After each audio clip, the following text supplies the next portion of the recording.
second-grade girl walked into her elementary school in suburban Minnesota, smiling in her favorite yellow dress. It was school picture day. By 2:15 p.m., she was gone, without a trace. Clung to hope. Then, in 2023, a retired school photographer discovered an undeveloped roll of film in his basement. What he developed would send the entire town into a nightmare they thought was buried. Subscribe for more chilling true crime mysteries based on real events. New stories every day. November 12th, 2023. Location: Wood Hollow, Minnesota. 72-year-old Martin Kellerman hadn't touched his basement darkroom in nearly 15 years, but when his wife passed, cleaning it felt like a step toward closure. As he rummaged through boxes marked Archive 1993, he found an old roll of Kodak gold film still in its canister. He nearly tossed it, but habit made him develop it. The faces appeared one by one: rowdy class clowns, shy smiles, missing teeth. And then, one final frame. The girl in the yellow dress, eyes wide, looking off camera, terrified. And just behind her, a hand. 1993. Wood Hollow, Minnesota. 8 a.m. Sharp, echoing through the brick hallways of Wood Hollow Elementary. Her sky was a pale, washed-out blue, and the maple trees lining the school's front yard had already started to shed their leaves. To the ground with every breeze, crunching beneath the small, eager feet of second graders rushing inside with backpacks too big for their frames. Buzzing with energy, picture day always brought out a strange mixture of pride and nervousness in the kids. Clean shirts buttoned all the way up, barrettes and headbands tugged too tight, collars poking awkwardly from sweaters. A young teacher in her second year had done her best to keep the chaos to a minimum, but the energy was impossible to contain. Everyone, coats on hooks, backpacks zipped, and please, for the love of... "Kevin, stop licking the window," she called from her desk, flipping through the photographer's schedule.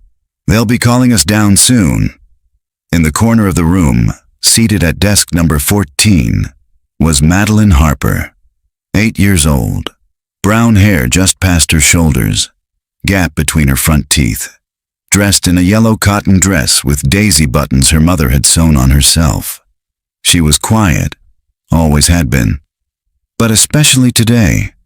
While the rest of the class laughed and swapped combs, Madeline stared at the clock above the chalkboard. Her small hands were folded tightly in her lap. "Madeline, you doing okay?" But didn't smile.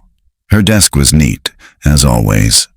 Composition notebook on the left, school-issued crayons in the plastic container on the right. But there was no lunchbox, no sweater. She hadn't taken her usual seat on the rug during morning circle time either. When Miss Tollin glanced at the attendance sheet, Madeline's name was checked off. Checked. Poked his head into the classroom around 9:15. "We're ready for your class." Miss Tollin clapped twice. "All right, line up quietly, please. Alphabetical order." The kids groaned, but obeyed. They filed down the hallway, shoes squeaking on the linoleum, toward the makeshift portrait setup in the school's multi-purpose room. Folding chairs, a wrinkled gray backdrop, a long table of props no one was allowed to use.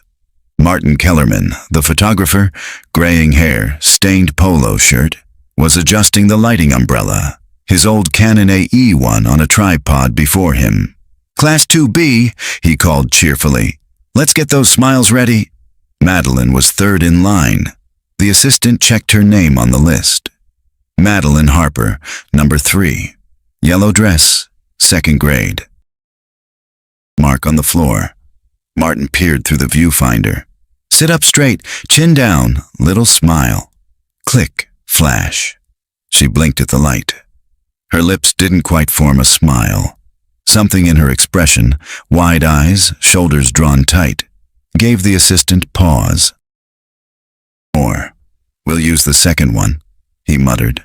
She stepped off the mark, and then she was gone. Recess bell rang. Half the class was outside. Half was finishing lunch. Madeline was nowhere. Miss Tolland asked around, "Has anyone seen Madeline?" The answers came slow. No one remembered seeing her after pictures. No one remembered her on the playground. Maybe she went to the nurse, someone offered. She wasn't there. Maybe she went home sick. No one had called her out. By 12:15, the office confirmed her absence. A school-wide search began by 12:30. Every classroom, every restroom, every janitor's closet. They even searched the library's reading tent and the AV storage cage in the basement. By 1:15, her mother had arrived, pale, crying, still wearing scrubs from her shift at the urgent care. By 2 p.m., the police had blocked off every exit. Lockdown initiated. By 4:45 p.m., the sun was sinking behind the trees, and Madeline Harper was officially declared missing. 2023. The photograph had never been delivered. Not to her family, not to the school's yearbook. Somehow it slipped through the cracks, and 30 years later, it would be the final image on the film roll found in Martin Kellerman's basement. Frame 24. Madeline Harper. Eyes wide, mouth slightly open, and just behind her, in the shadows of the backdrop, a hand resting on her shoulder, one that didn't belong to the assistant, the teacher, or anyone accounted for. 1993. Afternoon. Location: Wood Hollow. Elementary, Room 2. Mrs. Lantham was the first to voice what no one else wanted to say. She's not here. Not in the nurse's office, not with the secretary, not walking the halls clutching a bathroom pass, not in the lunchroom, the library, or curled up in the reading loft with a book about fairies like she sometimes did when her stomach hurt. By 12:22 p.m., Madeline Harper was gone. Miss Tolland stood in the hallway, clipboard pressed to her chest, her mouth dry.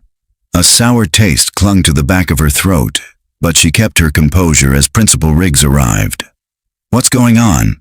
Riggs asked, breath heavy from the stairs.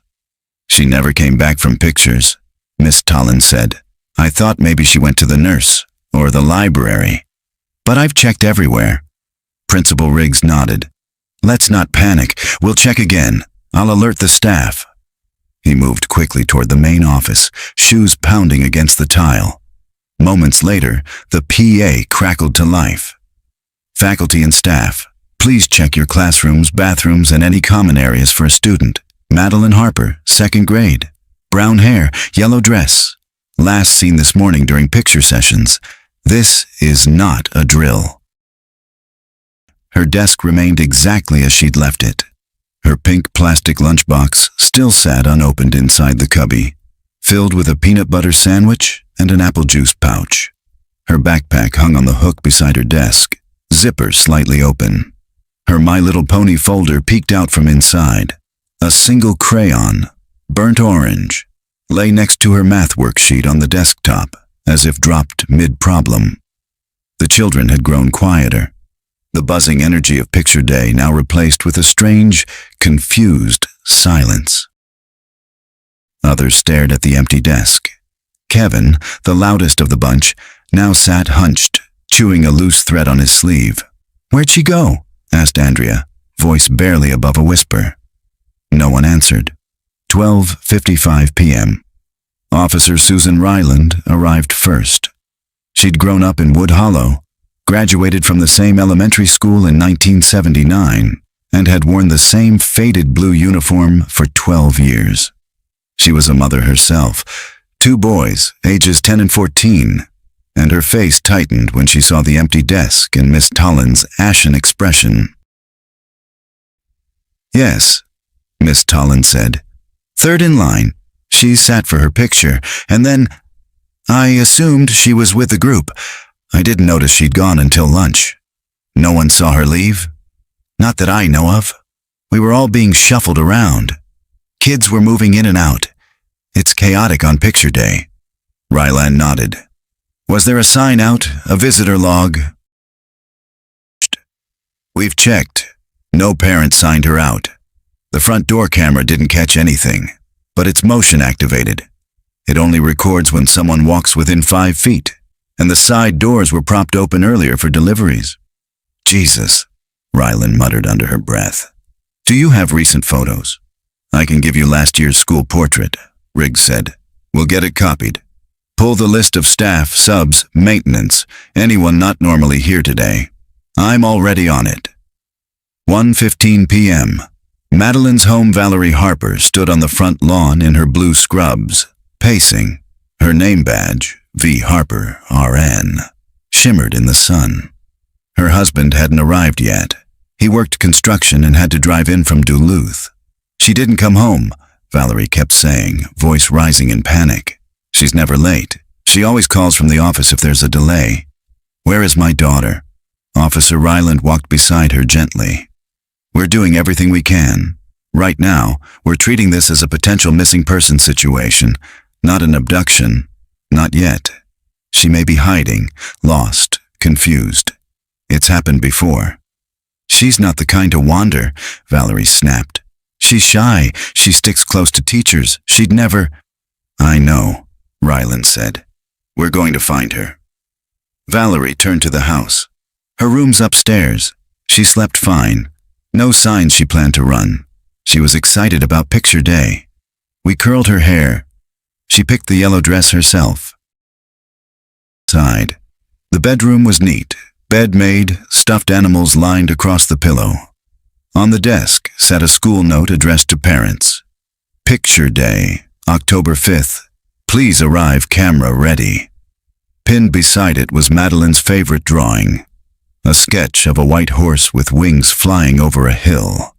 Beneath it, she'd written in purple marker, I want to fly away, but only if Mommy comes too. Ryland stared at the note for a long moment. 2:45 p.m. The woods. By late afternoon, volunteers had joined police officers in a full-scale search. Parents, teachers, teens from the nearby high school. Playground in loose grid patterns, calling Madeline's name. The area was dense, sloped downward toward a marsh. In autumn, visibility was low. Fallen leaves blanketing everything, brittle branches snapping underfoot. A K9 unit sniffed along the southern trail but caught no scent.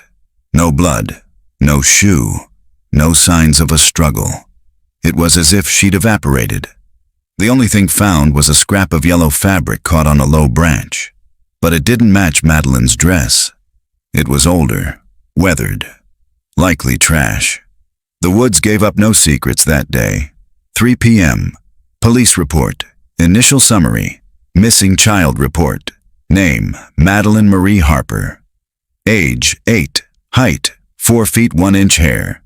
Brown, shoulder-length eyes, hazel clothing, yellow dress with daisy buttons, white socks, black Mary Janes.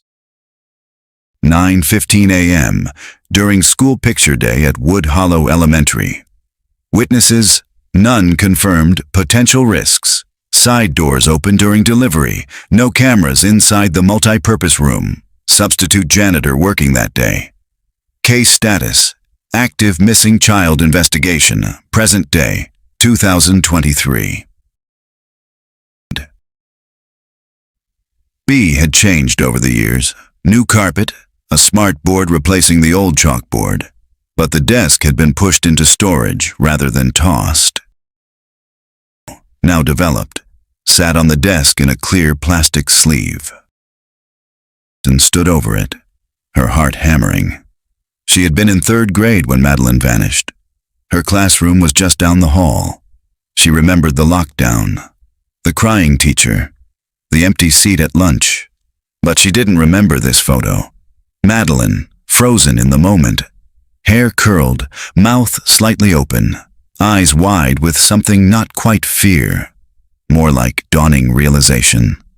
And behind her, partially obscured by shadow, a hand on her left shoulder, thumb burned and shiny, scarred.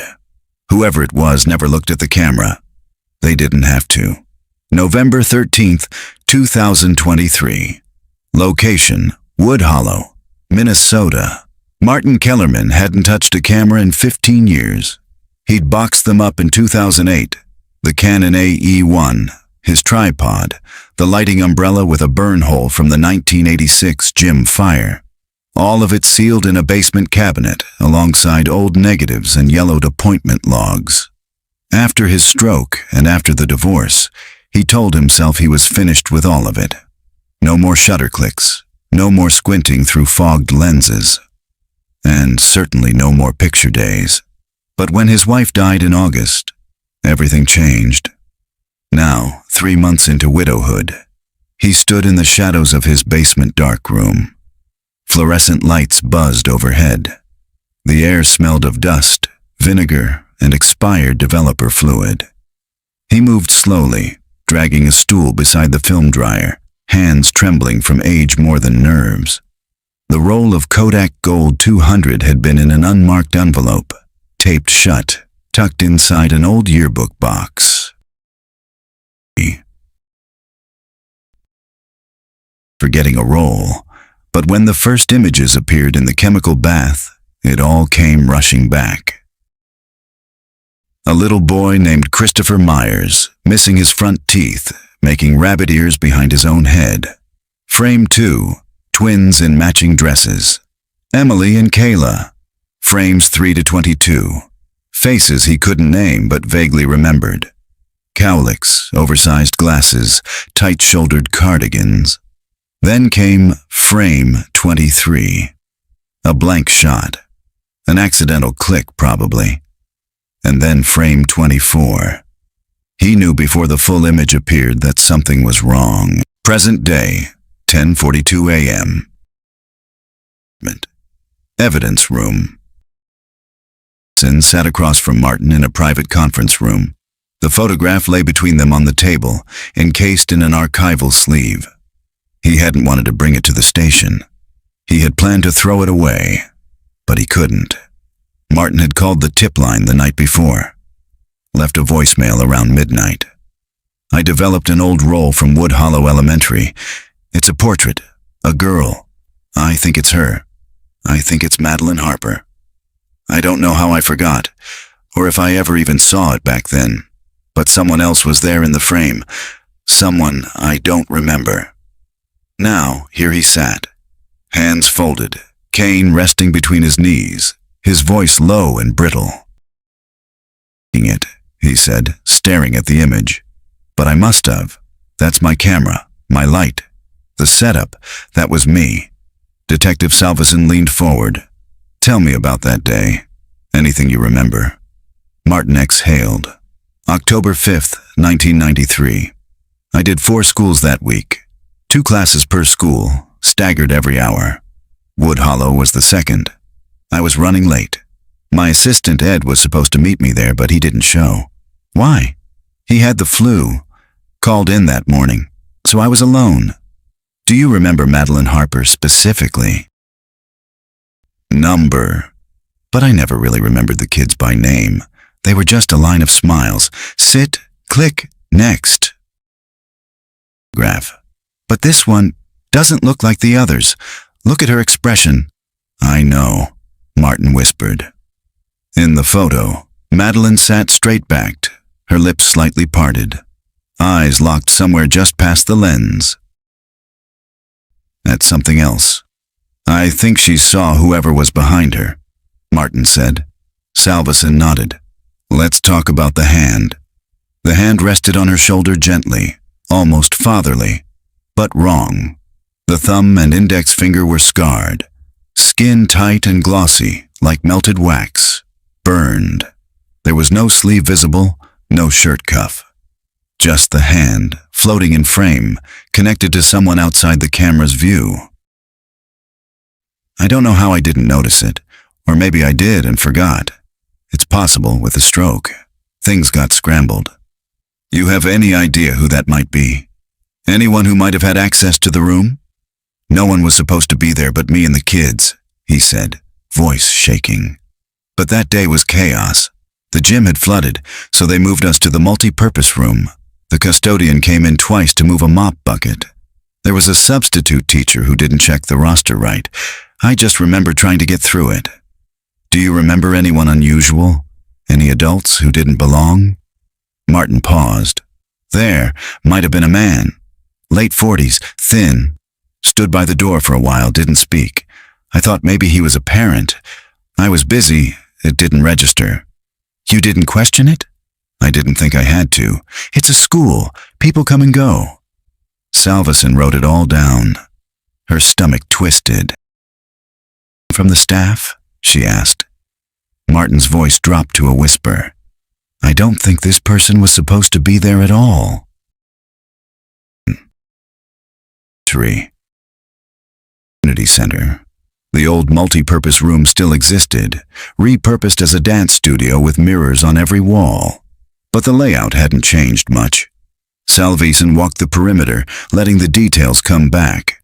The backdrop used in the photo shoot had been a gray muslin cloth, usually hung from a portable frame. In frame 24, the backdrop was pulled slightly off to the side. A visible crease exposed the drywall behind it. She zoomed in on the photo on her tablet. Behind Madeline's left shoulder was not just the hand, but the faint curve of a doorway. A door that wasn't on the current blueprints. Plans stored in city records. And there it was. A narrow janitor's closet, once positioned behind the stage partition. It had been sealed off sometime around 1997. Get me a forensics team. Gloves, lights, cutting tools. I think we just found the first crack in a 30-year-old wall. 2023. Wood Hollow Police Department Detective Amy Salveson had seen her share of cold cases. Files faded with time. Statements written in cursive. Photos stained from handling. Reports that said nothing unusual when everything about them was wrong. But case file 93,105 wasn't just any cold case. It was personal. She was 7 when Madeline Harper disappeared. They'd never met. Not really. But they'd passed each other in the hallway, brushed sleeves in the lunch line. In a town like Wood Hollow, every missing child feels like your own. Now, 30 years later, the file sat in front of her. A cracked beige folder with bent corners and a red, unsolved sticker across the top.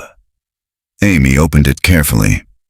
The first photo inside was Madeline's second-grade portrait from the previous year. The last officially developed image of her before frame 24. She smiled shyly, head tilted slightly, as if unsure how to hold her body.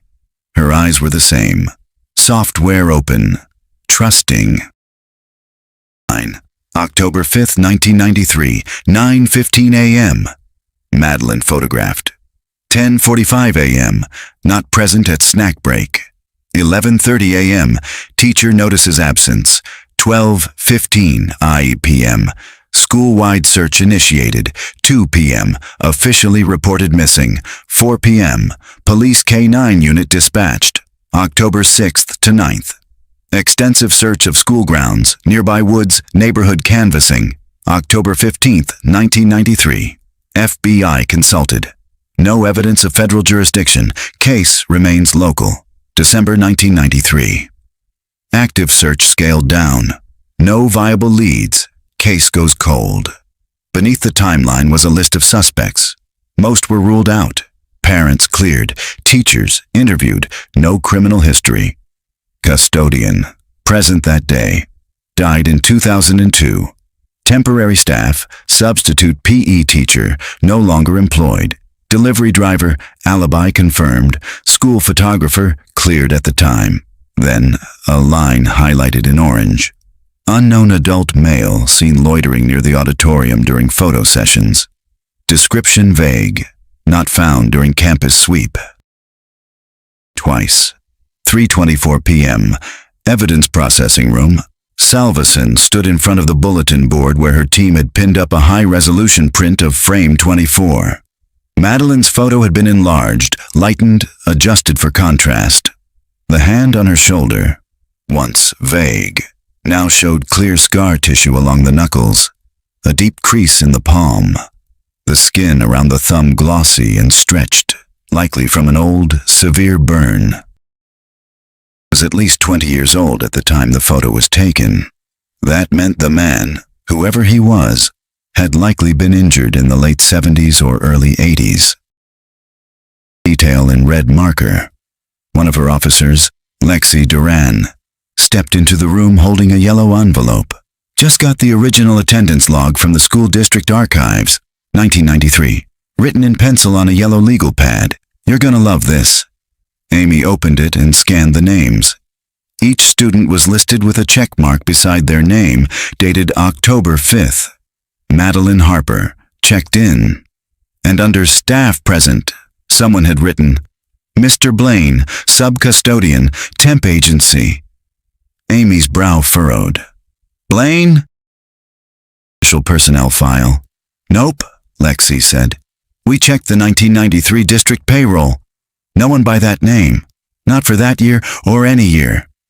Salveson turned back to the board. 5:41 p.m. Interview room 3. And had aged, but not badly. Her hair, once mouse brown and pinned with pencils, was now streaked with white. She wore a soft cardigan, glasses, and grief like a second skin.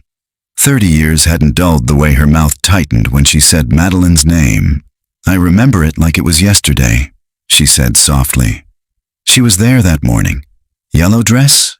She curled her hair just slightly. She told me she wanted to look like the sun. And after pictures, I assumed she went to lunch, or the nurse, or I don't know. You always think you'll see them again.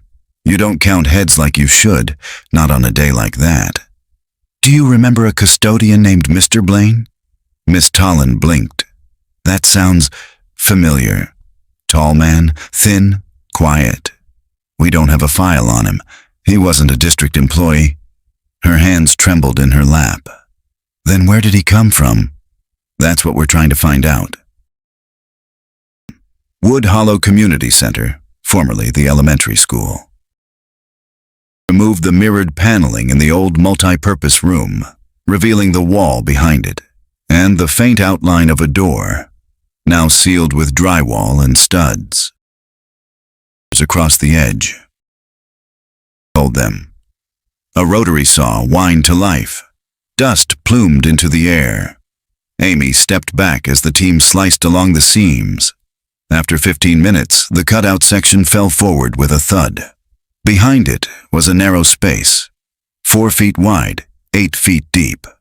A closet, forgotten by time. Dust and a small pile of rusted cleaning supplies. A cracked mop handle, 2 empty buckets, a faded calendar still stuck to the wall, curled and yellowed. October 1993. One date was circled in red ink. Tuesday, the 5th, present day, 9:12 p.m. Back at the station, Amy stared at the name written in faded cursive inside the calendar. Not Blaine, C.R. Tolland. Tolland? She flipped through her own notes. Abigail Tolland, 2nd grade teacher, never married. Lived alone. And called Officer Duran. Lexi, I need you to run a deep search. Look into Miss Tolland, family members, siblings, especially anyone with a criminal past. Copy that. Amy leaned back in her chair. Her eyes wandered to the photo of Madeline. The slight tremble in her jaw, the stare just off camera. She hadn't been looking at a stranger. She had recognized something, someone. It wasn't just fear in her eyes. It was betrayal. 2023. Location, Wood Hollow. The call came just after midnight. Officer Lexi Duran's voice came through the phone, low and steady. I found something. Miss Tolland had a brother. Real name, Caleb Russell Tolland. Born 1954. Arrested in 1982 for attempted abduction of a minor in Duluth. Charges were dropped. Child refused to testify. No conviction. But it's him, Amy. He's our mystery custodian."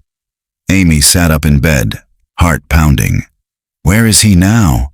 Nowhere on record since 2006. Last known address was a trailer lot in St. Louis County. DMV records expired. No recent employment, but he used the alias Blaine Carter on several job applications back in the early 90s, including one temp agency that sent school custodians to Wood Hollow. Madeline Harper's suspected abductor hadn't been a stranger. He'd been the brother of her teacher, and someone had gone to great lengths to erase him from the system. 8:35 a.m. Archives. District office. District's climate-controlled record room, breathing in the dry scent of paper and time. Row after row of labeled boxes stretched to the ceiling. A district secretary wheeled over a metal stepladder. "Everything from the 90s is boxed by month and school," she explained, but some of it was water-damaged in the 2005 leak. Her fingers tracing faded labels. WH-ELEM-September-1993, WH-ELEM-October-1993, WH-ELEM-November-1993. She pulled the October box and set it on the metal cart. Slips, memos, substitute logs, visitor records. But someone had been careless. Or deliberate. Pages were missing, torn. Her fifth visitor log, folded awkwardly and stained with something brown. Half the sheet was gone, ripped clean through where the signatures began. The top remained. Wood Hollow Elementary. Visitor sign-in log. Date, October 5th, 1993. Name and purpose of visit. The rest was missing. The names, the times. Whoever signed in that day, if anyone did, was now erased. A.M. Interview room 2. Miss Abigail Tollin didn't flinch when they brought her back in. She wore a pale lavender coat, carried a small leather purse. Her hair was pinned back with the same gold barrette she'd worn in her staff photo from 1993. "Why am I here again?" she asked, settling into the chair. Amy set the manila folder down gently. "You said last time you didn't remember the custodian that day. Mr. Blaine?" "I didn't," she replied. Amy opened the file and pulled out a photocopy of the visitor log, then the calendar page from the sealed janitor's closet. "Handwriting, isn't it?" Miss Tollin's lips thinned, but she didn't answer. "Caleb Tolland, arrested in 1982, used the name Blaine Carter when applying for jobs. You vouched for him with a temp agency, didn't you?" Silence. Amy leaned forward. "He wasn't just loitering that day. He signed in. He had keys. He had access. Did you know he was there?" Miss Tollin swallowed. "He said he just needed work. That he'd cleaned himself up. That it was one day, one shift. He promised." "You didn't tell the police." "I couldn't," she whispered. "They would have fired me. The school, the district, and I thought he'd left before lunch. I never saw him with her." Amy's voice sharpened. "You wrote him in on the attendance sheet." Tollin's eyes filled, but she said nothing. "You knew. Maybe not everything. Maybe not what he planned. But you knew he shouldn't have been there. And you helped him anyway." "I thought she was just missing," Tollin said, voice cracking. "I thought maybe she ran away. I didn't think he—" She stopped herself. "What did he call her?" Tollin's eyes darkened. "Princess," she whispered. "He called every little girl that." 12. Police lab, evidence processing. Amy stood beside the forensic tech as they examined the high-resolution scans of frame 24 again. The team had enhanced the image using AI reconstruction and spectral analysis. In the blurred shadows near the edge of the frame was something else. A vertical crease, not a wall, a curtain, the kind used on rolling dividers in older schools. Behind that, a faint outline, rectangular, flat, metallic. Amy leaned in, Is that a handle? Could be, the tech said. We think this may not be just a closet behind the multi-purpose room. We think there's something behind that closet. A second room? A storage chamber, maybe. But it's not on the blueprints. Amy's stomach dropped. Get me the ground-penetrating radar. Today. PM. Wood Hollow Community Center. Beneath Amy's boots, as she and the forensics team returned to the multi-purpose room, the drywall was gone. The old janitor's closet stood exposed, now lit with portable LED towers. But the team wasn't interested in the closet anymore. They were interested in the wall behind it. GPR scans had confirmed it. A rectangular chamber, 6 by 10 feet, tucked between structural supports. A sealed space, hidden for 30 years. The lead tech pointed to the hollow cavity. We're going in. 2 officers began chiseling through the back wall of the closet. The concrete crumbled slow, deliberate. Dust clouded the room. Amy watched from the side, pulse pounding. The chisel struck metal, then air. Then came the smell. Old, dry, sour. One of the techs gagged. Another officer shined a flashlight through the hole. His voice dropped to a whisper. "Ma'am, you need to see this." They widened the opening. The hidden room was small, barely wide enough for one person to sit or lie down.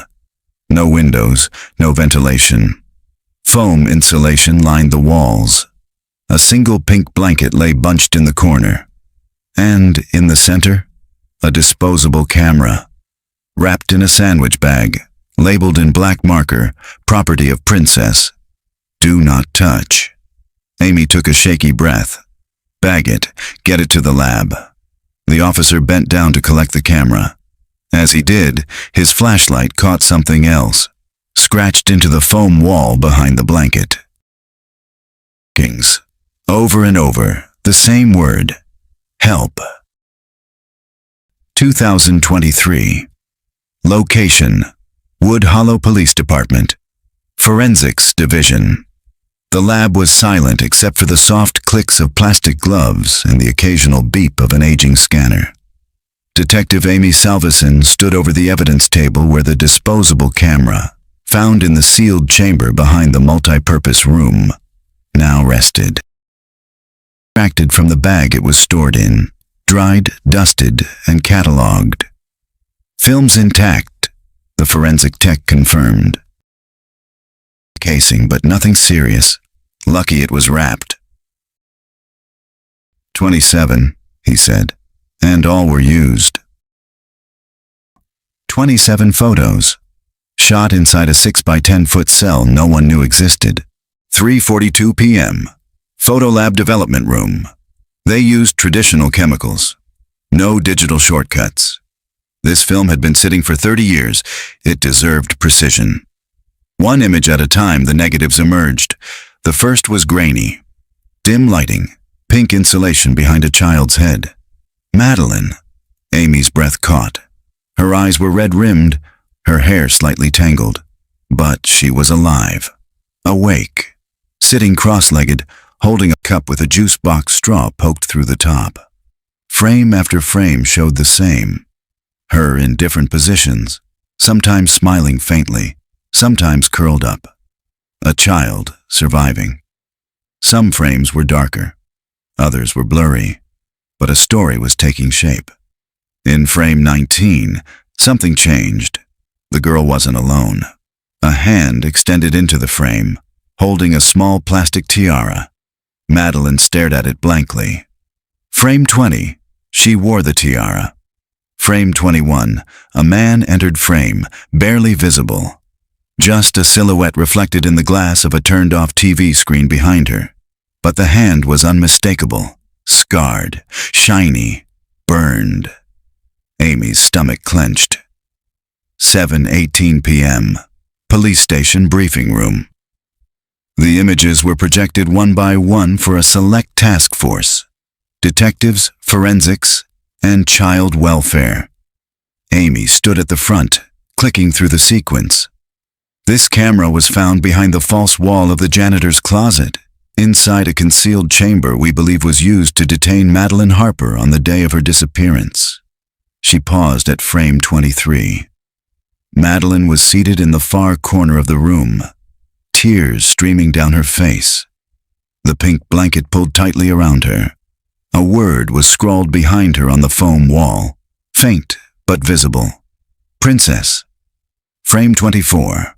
A close-up of her face, eyes glassy, resigned. In her hands, she held a folded note card.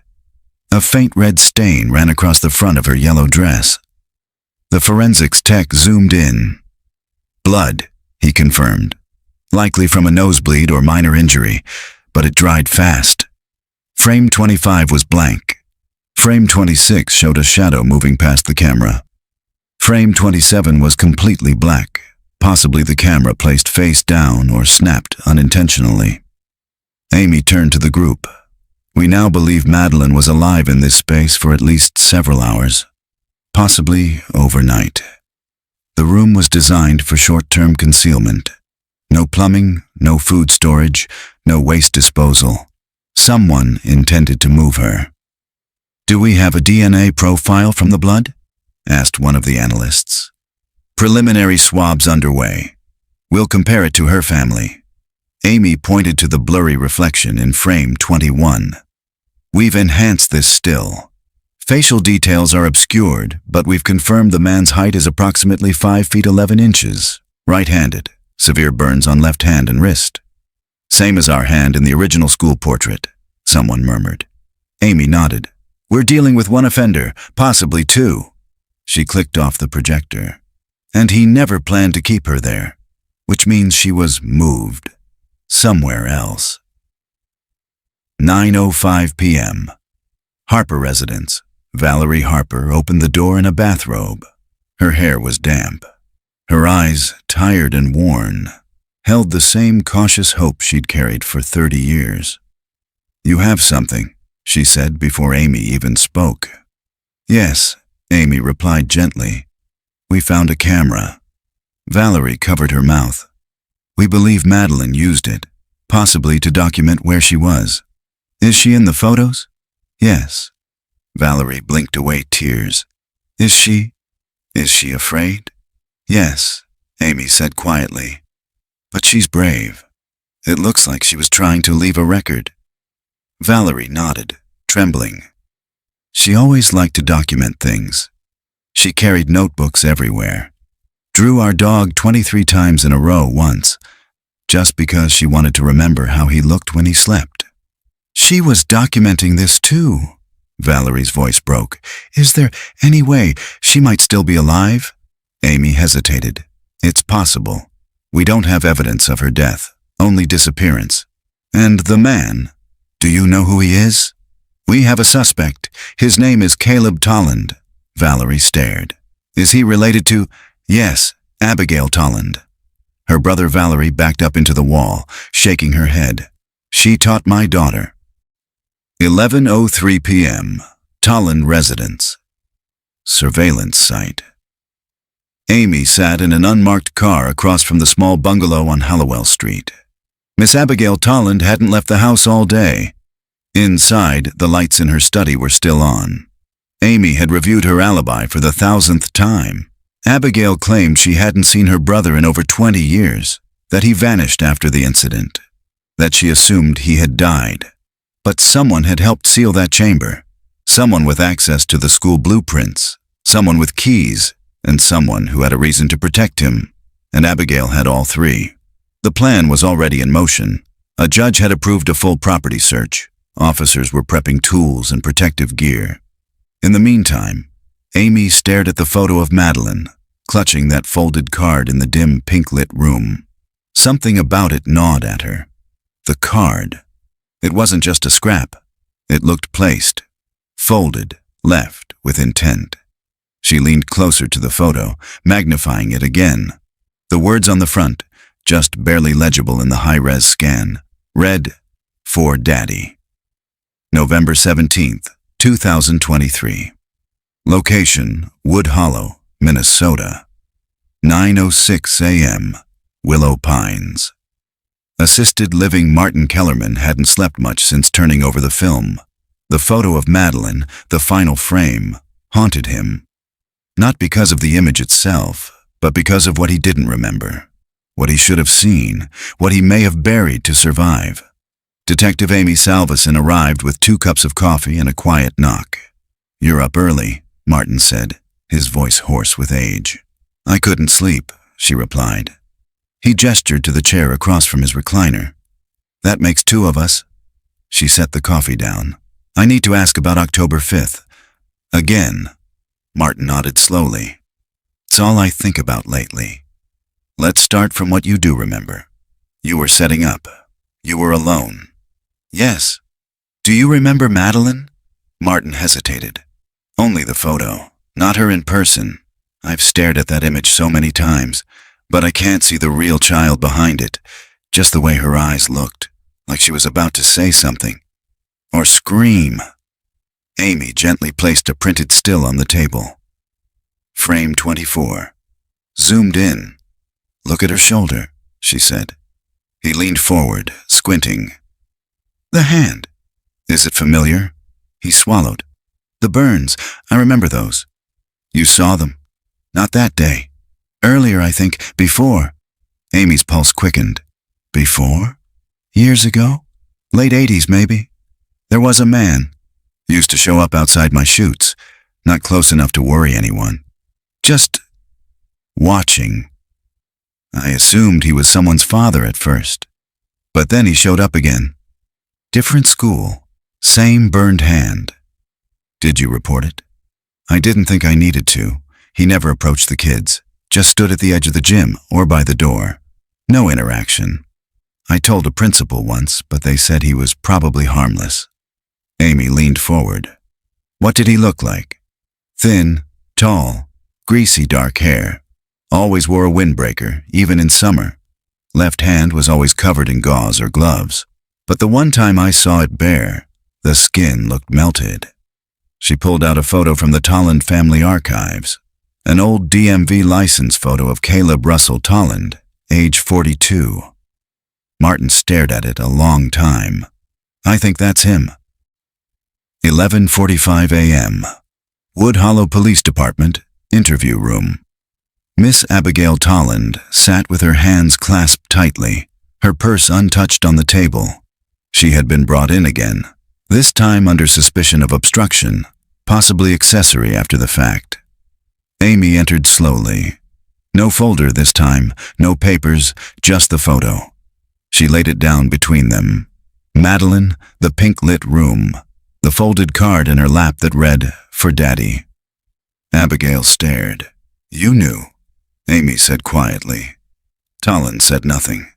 "You knew what he'd done before. You knew what he was capable of. And you still vouched for him. Still brought him back into that building." "I thought he'd changed," Tolland whispered. "He promised me. Why didn't you tell us about the room?" "I didn't know about the room. But you saw him that day." Tolland looked up sharply. Her eyes were wet but fierce. "I saw him once by the gym door. I told him to leave. I said he couldn't be here, that I could lose my job, and he just smiled. He said, 'I already got what I came for.' Why didn't you report that?" "I was scared. I was ashamed. He was my brother. I thought if I stayed quiet, it would go away." Amy leaned in. "She wasn't just a student, Abigail. She was your student. She trusted you. And you left her with a monster." Tolland bowed her head. "Do you think I don't know that?" There was silence between them. And then, softly, Abigail said, "He used to take things when we were kids. Animals, strays, hide them in the shed, call them his pets. My parents thought it was a phase. They didn't know, or they didn't want to know. And Madeline, she was the one he never returned." 3:03 p.m. Forensic Archive storage. Amy and her team reviewed additional boxes of recovered school records. In one misfiled folder from 1993, they found a single page, not typed but handwritten, in looping childlike letters. It was a letter addressed to Daddy, likely Madeline's. It read, "Dear Daddy, I was good today. I wore the dress you liked. I didn't cry. I ate the snack and used the corner like you said. Please take me to the store soon like you promised. I miss Mommy. Can I see her soon? I will be better. Love. Princess." The page was smudged, the bottom corner torn, but the message was clear.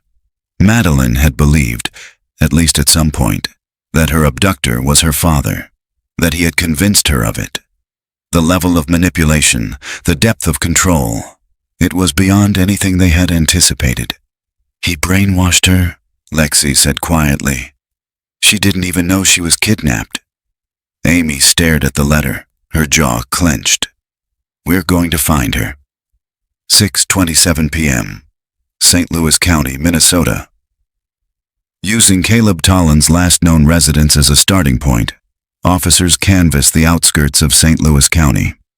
After 3 false leads and a misidentified trailer, they located a condemned hunting cabin deep in the forest, 20 miles off-grid. Inside, they found more than dust. They found tapes, dozens of VHS cassettes labeled with childish handwriting. Princess Room, Volume 1, Volume 2, Volume 6, Volume 24. And behind the paneling of the rear wall, they found a second hidden room. It was empty, no furniture, no lights, just insulation and a mattress stained with age. But in the corner, tucked beneath a pink blanket nearly identical to the one in the school chamber, was a single object, a photo. Madeline, still in her yellow dress, smiling this time, but the smile was wrong. Distant, hollow. Her eyes didn't look at the camera. They looked through it, as if she saw what was waiting on the other side. November 18th, 2023. Location, Wood Hollow Community Center, formerly Wood Hollow Elementary. 7:12 a.m., old auditorium sub-level access beneath the weathered stage of the former elementary school. A maintenance hatch groaned open for the first time in decades. The hinges shrieked like something alive. Amy Salveson crouched with a flashlight in her gloved hand, breathing in the stench of old wood, mold, and something fainter, something more metallic. Blood. The tech behind her adjusted his respirator. "This place wasn't on any blueprint," he muttered. "We only found it because the ground-penetrating radar caught a weird hollow under the stage." Amy didn't respond. She ducked lower, boots scraping the dust-coated floorboards, and descended into the crawl space. It was barely tall enough to crouch in. The air was thick. Walls of crumbling concrete surrounded her on 3 sides. In the narrow beam of her flashlight, a small shoe emerged from the shadows. Child-sized, black patent leather, the same kind Madeline had been wearing when she vanished. She picked it up carefully. Inside the heel, a faded marker scribble read, "Maddie, 7:40 a.m. Scene secured." The crawl space was larger than it first appeared. A jagged, uneven cavity running beneath the back half of the auditorium stage. Over the years, dirt had collapsed in places. Tree roots punched through one corner. But it had been used. A blanket. A rusted lantern. A cracked mirror mounted to a wooden beam with duct tape. And in the far wall, just where the foundation curved toward the boiler room, a loose section of bricks. Amy called in the structural engineers. 3 hours later, they pulled it apart. Behind the bricks, a hollow compartment. Inside, a metal lunchbox, its clasp rusted shut. And next to it, wrapped in an old dish towel, a bundle of cassette tapes labeled in the same handwriting from the St. Louis County cabin. Princess Room, Volume 9, Volumes 10, Volumes 11. Crawl 1:04 p.m. Police Department, Evidence Processing Room. The lunchbox took nearly 20 minutes to open. Inside were layers of plastic bags, carefully sealed, almost ritualistic. At the very center, a Polaroid photo, bent and slightly mold-speckled. Madeline again, but this time, she wasn't in a room. She was outside, or somewhere made to look like outside. a painted wall of trees, artificial grass. Her arms were outstretched, and behind her stood a man, wearing a deer mask. Amy stared at the image, her pulse drumming. The figure's hand rested on Madeline's shoulder. The same burned hand, the same scars, but it was what Madeline held in her hands that made Amy stop breathing. A photograph of herself, her school portrait. 3:30 p.m., audio lab. The tapes were degraded but salvageable. Technicians cleaned the magnetic strips, recalibrated old players, and began digital transfer. The first 15 minutes of Princess Room, Volume 11, were silence. Then a voice crackled through the static. Madeline. Day 3. I think it's day 3. Daddy said I'm almost ready. I don't want to wear the mask. He gets mad when I say no. Another pause. Then a second voice. Male, hoarse, low. You have to tell the truth, baby girl. You have to tell the tape what you did. Silence. Then Madeline again. I didn't cry when you turned the lights off. I didn't scream when you left. I was good. I was good. The tape whined. Something clicked in the background, possibly a switch or a door. Then music. Soft piano. A lullaby, warped by age. And one final line from the man. Tomorrow we start the crawl. 5:16 p.m. Tallinn property search. With a warrant in hand and grounds cleared by the judge, law enforcement returned to Abigail Tallinn's home. Not the interior this time, the shed out back. It was locked with a rusted padlock and surrounded by ivy. Amy pried it open with bolt cutters. Inside was chaos. Dust-covered crates, spiderweb tools, the smell of mildew and old wood. But beneath the floorboards, they found it. Another compartment. Within it, children's clothing, folded, old report cards. A purple backpack labeled Madeline H. in faded Sharpie. And beneath it all, a large manila envelope sealed with masking tape. Inside, Madeline's birth certificate. A forged adoption form listing Caleb Tallinn as legal guardian. A passport application that was never submitted. A worn notebook titled Princess Protocol, Phase 2. Amy flipped it open. The first page was a schedule. Daily affirmations, dress rehearsal, playhouse sessions, silent dinner, crawl simulation. The second page listed potential escape plans and how to counter condition. Then, a disturbing note scrawled in red ink. She still remembers her mother. Must begin sleep interruptions. Remove all mirrors. Reinforce false memory. I am father. 6:59 p.m. Wood Hollow PD. Observation room. Amy stood behind the one-way glass, watching Abigail Tallinn break. She was shaking, her hands trembling as she stared down at the contents of the manila envelope. I didn't know about the crawl space, she kept saying. I didn't help with that. He told me she'd gone. He said he gave her to someone else. Did you ever see her again? No, Abigail whispered. Only once. I looked out my classroom window, and I saw her in the garden behind the school, just standing there. She looked at me. Then she disappeared, like a ghost. Amy pressed the talk button. She wasn't a ghost. She was a child, buried alive in the walls of the place you taught in. While you looked away. Abigail broke down, sobbing.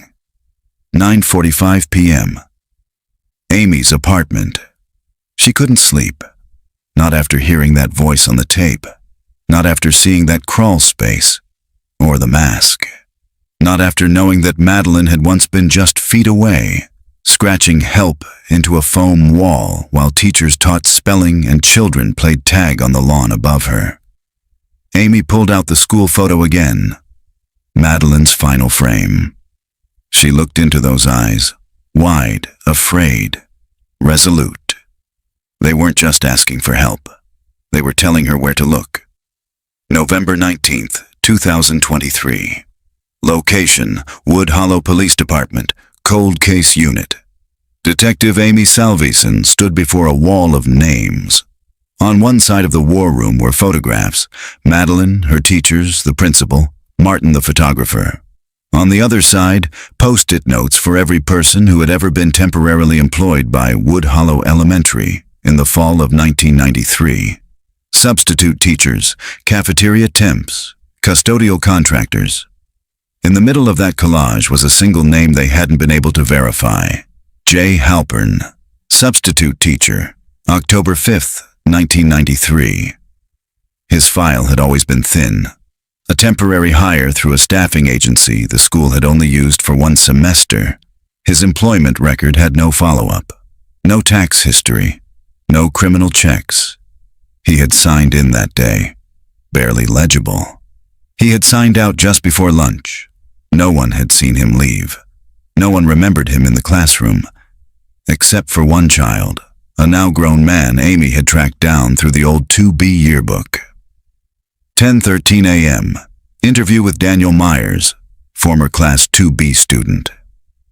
Daniel was in his late 30s now, a quiet man who taught high school science and still carried the same nervous energy he had as a child. "I remember picture day," he said, not because of the pictures, but because something felt off. "How so?" Amy asked. "The teacher," he said. "She wasn't our normal one. Miss Tolland was there in the morning, but after recess we had a man. Tall, thin, dark clothes. He didn't talk much. Kept staring at us like he was taking mental notes." "Do you remember his name?" Daniel shook his head. "We just called him the sub. But he made me nervous. He smelled like something burned, like melted plastic." Amy blinked.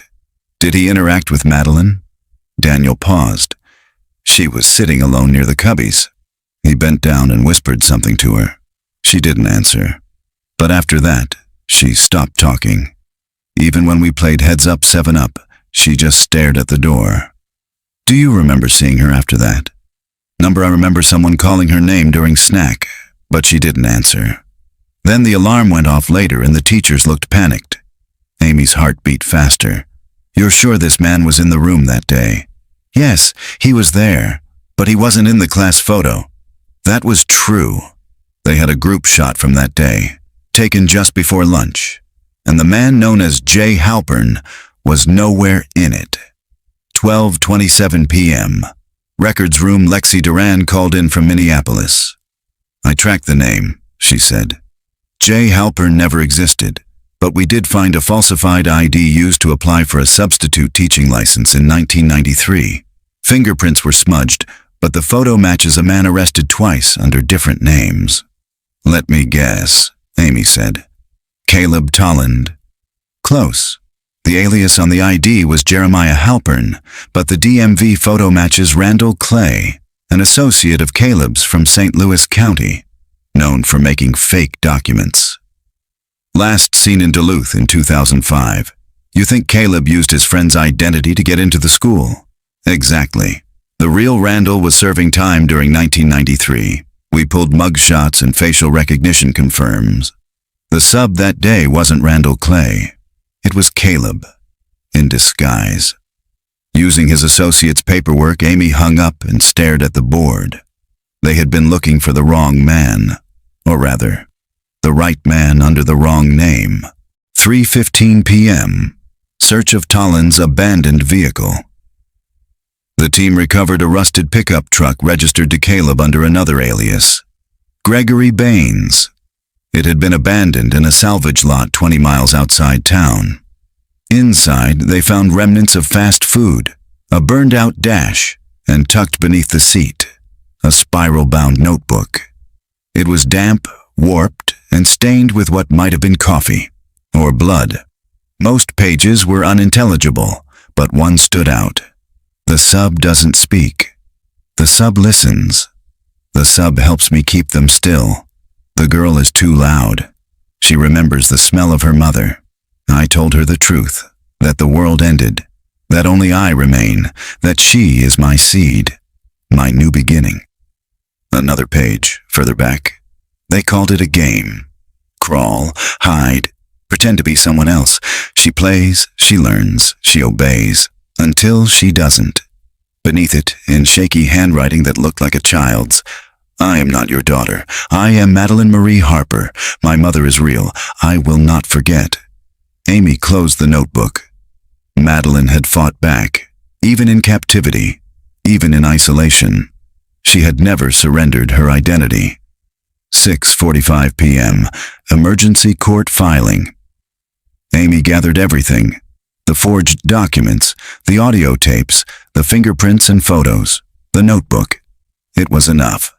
She filed an emergency motion for a full search warrant of any property formerly owned, rented, or affiliated with either Caleb Tolland or Randall Clay, including hunting cabins, warehouses, and off-the-grid shelters.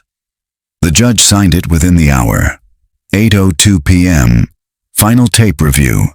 Princess Room, Volume 24. It opened with darkness, then breathing. A soft voice. Madeline's. "If someone finds this, please tell Mommy I didn't run away. I waited. I didn't stop waiting." A pause, then footsteps. "Daddy says we're going to a new place, that I have to learn the crawl again, that I'll forget more this time. But I won't. I wrote it on the wall. I wrote my name. A shuffle, a whisper. They can't erase me." Then the tape ended. Amy sat in silence for a long time. It was the last tape they had, but not the last place.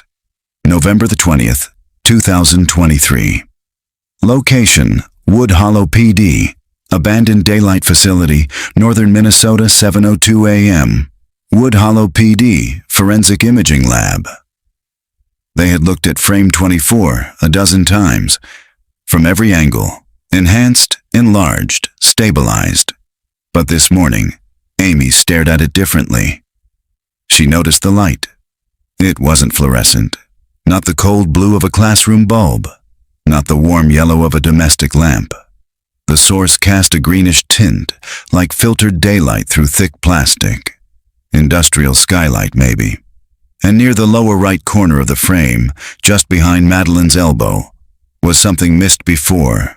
Lettering, painted, faded, barely legible. Amy zoomed in. It read, D-4/South Observation. The lab technician froze beside her. "That's not from the school." "No," Amy said. "It's from somewhere else." 9:13 a.m. State Records Vault. Duluth. Buried in the state's old mental health facility archive, Lexi uncovered blueprints of a short-lived behavioral study wing attached to a now-defunct child development center. The building was called the Daylight Institute. Decommissioned in 1991. Privately owned, privately funded. Connected to a nonprofit run by, of all people, Randall Clay, Caleb's former alias donor. The south wing included a small cluster of rooms, labeled D-1 to D-6, one of them D-4, Observation Room. The facility had been shut down after allegations of unethical child therapy techniques and unregulated experimentation. Amy stared at the map. The room was small, no windows, but it had a skylight. "This is it," she whispered. "This is frame 24. 12:32 p.m. Northern Minnesota. Perimeter of the Daylight Facility. The building was a ruin, gutted by time, claimed by vines and forest. Tucked deep in the woods, surrounded by rusted chain-link fencing and a locked gate. They cut the lock. The air smelled like mildew and rust. Inside, paint peeled from the walls in long strips. The floorboards creaked under every step. Shattered glass crunched beneath their boots. They passed room D1, then D2, then, "Here," Amy said, pointing. D4. The door had been welded shut. It took a crowbar and brute force to break the seal. Inside, the temperature dropped. The air felt preserved, like something had been sealed inside. 12:58 p.m. D4, Observation Room. They entered slowly. The room was exactly as in the photo. The foam insulation. The painted mural of trees, faded but recognizable. The skylight above, now shattered, filtered in muted green light through moss and grime. and on the far wall, just where Madeline had sat in frame 24, a faint discoloration. Amy knelt down. Her gloved fingers traced the faded lines of writing scratched into the insulation. "My name is Madeline. I am real. I am not yours. I remember." And beside it, carved deeper than the rest, almost angrily, "They took my voice but not my name." Lexi crouched next to her. "Jesus!" Amy rose to her feet. This wasn't just confinement. It was erasure. 1:42 p.m., daylight facility, underground storage. A back stairwell led down into a mold-choked storage area. Water had collapsed half the floor, but something caught their attention. A steel locker, half buried under debris. Inside it were 3 items: a cassette player, a cracked Polaroid camera, a sealed envelope labeled, "To the man who finds her." Amy opened it carefully. Inside, a letter written in jerky, ink-blotted script. "You found her, didn't you? You saw what I built. She is better now. She is more mine than yours. She lives in my design. You'll never erase me, even if you erase the walls. Because I was the only one who saw her clearly, and she saw me back. She took my picture too. Beneath it, a final line. Frame 28 was mine. 3:55 p.m. Forensic photo reconstruction. Back at the lab, they examined the film negatives again. Frame 27 had been declared blank, but the film team tried one last scan, using alternate wavelength analysis. A faint, ghost-like image emerged. Frame 28. Someone had forced the film forward an extra time, snapping one more image even though the cartridge was nearly empty. The shot was angled low. The camera had been turned around. It showed a man's face, pale, unshaven, eyes sunken, teeth bared in a twisted half-smile. He held the camera at arm's length. Behind him was Madeline, barely visible, her eyes wide. Amy stepped back from the monitor. Lexi stared. "That's not Caleb." Amy's stomach dropped. "No," she said. "That's someone else." "Then who?" But Amy already knew. 5:12 p.m., Martin Kellerman's residence. He was waiting on the porch when they arrived. His hands were folded. His camera, the original 1993 Polaroid, sat beside him in a case. He looked up as Amy approached. "You figured it out," he said. "Frame 28, she replied. "I didn't take it." "No," she said. "But you gave him the camera." Martin's eyes were glassy. "I was supposed to photograph the students, but I saw him. I saw the way he watched her. I tried to say something, but I didn't." "Why did you lie?" "Because I was scared, and because he promised me the photos were all he wanted." Amy pulled out the image. "Then why did he pose with her after?" Martin went silent, and then he whispered, "Because she took it. She turned the camera around. She made him the evidence." November 21st, 2023. Location, Wood Hollow, Duluth. St. Mary's Hospital, 7:05 a.m. Wood Hollow PD. Madeline Harper had left more than a name on the wall. She had left a map. Amy had spent the night poring over every scratched word found inside room D4. The layout, the phrasing, the spacing. It wasn't random. It formed something, not a letter, a direction. Madeline had etched her movements. Under the pipes, left of the mattress, crawl 4 hands, touch brick. It wasn't just memory. It was survival. Amy pinned the printed close-up of the wall to the board and drew lines between the phrases. A crude map took shape. Coordinates to where Madeline had once gone, or maybe where she had been taken next. 9:17 a.m. Duluth Public Works Archive Lexi found it first. An old city permit, issued under the name Gregory Baines, one of Caleb's known aliases, for plumbing repairs on an abandoned transit building near the freight yard. Date of permit, October 9th, 1993, 4 days after Madeline's disappearance.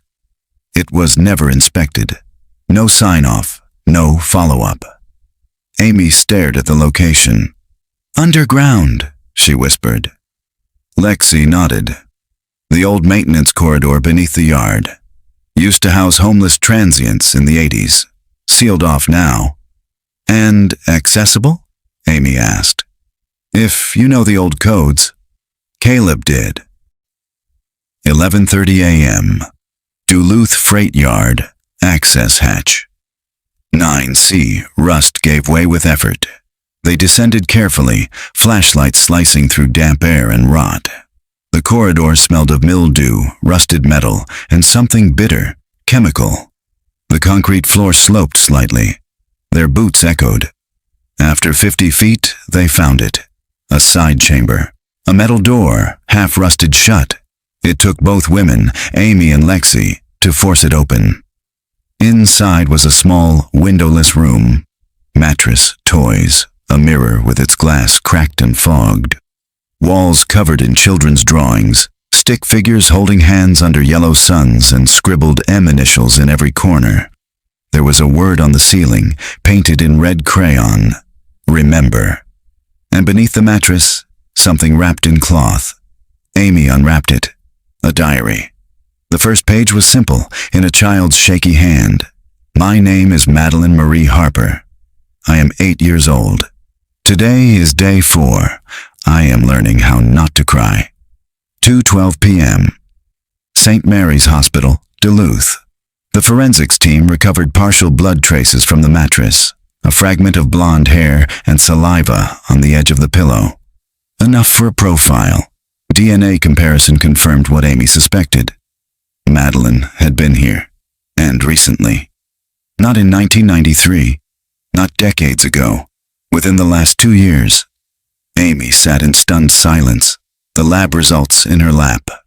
2 years, she whispered. Lexi looked at her. That means she might still be alive. 5:22 p.m. Surveillance video, Duluth Bus Terminal. Archived footage, August 17th, 2021. Lexi was the one to make the connection. A missing persons report from 2021. A Jane Doe who had been seen wandering barefoot through the terminal at midnight, muttering about walls that moved and games you can't stop playing. She had been taken to St. Mary's for a psych evaluation. No ID, no fingerprints in the system. Age estimated at 30. Silent, withdrawn. Refused food unless it was in plastic containers. Slept under the bed. No family ever came forward. After 72 hours, she slipped out of the hospital unnoticed. Gone. Lexi pulled up the surveillance frame and froze. "Tell me that's not her," she whispered. Amy stared. It was. Older. Gaunt. Hair darker. But the eyes were the same. Madeline. 7:34 p.m. St. Mary's Hospital Psychiatric Archive Room. Amy and Lexi pulled the full file. Patient number 1121-JD. Date admitted August 17th, 2021. Time 12:47 a.m. Discharge August 19th, 3:12 a.m.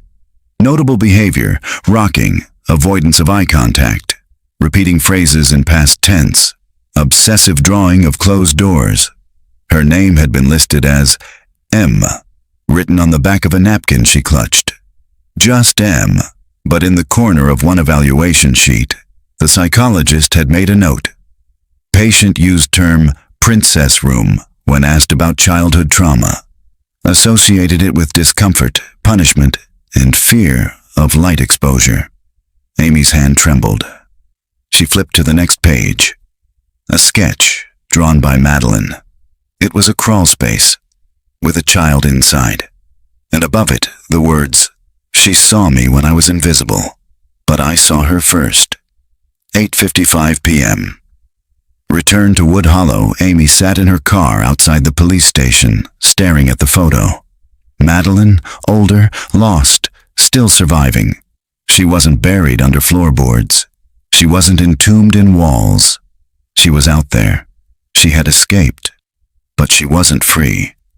Not really. And Amy knew in her bones that somewhere in that twisted, maze-like history of false names, fake fathers and hidden rooms. Caleb Tolland was still alive. November 22nd, 2023. Location: Duluth, Minnesota. Lake Superior Forest Reserve, 6:35 a.m. Duluth PD Cold Case Unit. She was seen again last month, Lexi said. Amy looked up from the diary. Where? Cass County. A woman matching Madeline's adult profile was spotted walking near a trailhead north of Leech Lake. Local rangers said she asked if the rooms were still there. When he said no, she turned and walked back into the woods. Any follow-up? Lexi nodded grimly. He didn't report it until this week. Said she looked too broken to talk to. Amy grabbed her jacket. We leave in 20. 9:02 a.m. Lake Superior Forest Reserve, Ranger Station 14. The ranger, a man in his 50s named Jerry Hayes, met them near the old fire road. I knew something was off the second I saw her, he said. She didn't walk like someone hiking. She walked like someone trying not to be followed.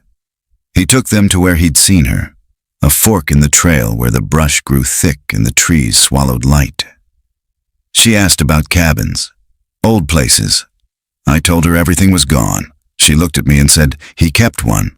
The last one? Then she disappeared. Amy pulled out a map. Did she say a name, a place? She said, the place with the red door. That's all. Lexi's face drained. What? Amy asked. Lexi held up the diary from the crawl space. Page 16. The red door is last. If I get there, I can leave, but only if the door stays shut behind me. 10:26 a.m. Remote forest cabin. Unmarked trail, approx. 7 miles north. The cabin looked like it hadn't been touched in decades. Weather-beaten, swallowed by moss. A roof that sagged. No electricity, no path. But the door was painted red and fresh, not chipped, not faded. New. Amy raised her weapon. Duluth PD, she called. No answer. They pushed the door open. 10:28 a.m. Inside the red door, silence greeted them, and dust. It wasn't a living space. Not anymore. It was a memory box. Each room held relics. A lunchbox, a child's dress, a broken tape player, a photo of a smiling girl in a schoolyard. On one wall was a mural. Stick figures. A woman. A child. A tall man with no face. Beneath it, she got out, but the game never ends. A creak from upstairs. Both women spun. Footsteps, but not running. Careful, intentional. Amy ascended slowly, every step echoing like a heartbeat. 10:32 a.m., upstairs bedroom. She was there, on the floor, knees pulled to her chest, pale, too thin, face framed by long dark hair gone gray at the ends. Her eyes were wide, not with fear, recognition. Madeline? Amy said softly. The woman blinked. You remembered. Tears welled in Amy's eyes. We've been looking for you. I left the pictures. I wrote on the walls. I scratched under the pipes, but no one came. We're here now, Amy said. Too late, she whispered. He's not gone. Madeline pointed to the corner of the room. There, lying in a bed beneath rotted blankets, was a body. Shriveled, decomposed. A man. Half his face missing, the rest burned beyond recognition. Lexi stepped forward, gagging. He's dead, she said. That's Caleb. No, Madeline said, and turned to the mirror on the wall. He's there. The reflection showed only Madeline, but behind her, faint and flickering like a ghost, was frame 28, the man's face, smiling. 11:10 a.m., evacuation and medical response. Madeline was taken carefully from the cabin. She didn't fight, didn't speak, just clutched something wrapped in cloth. At the hospital, they opened it. Inside was the original camera, still working. A single cartridge inside, unprocessed, frame 29, a final image. Not of Madeline, not of Caleb, but of a red door, closed, and behind it, scratches, dozens of them, fingernails dragged through paint, letters forming one word again and again, enough. 7:47 p.m.